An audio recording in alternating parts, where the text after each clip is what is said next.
हे पाप करून पापी मन हे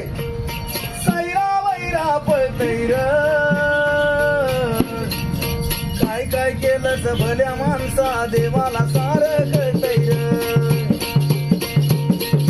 काय काय केलं भल्या माणसा देवाला सार कळतैर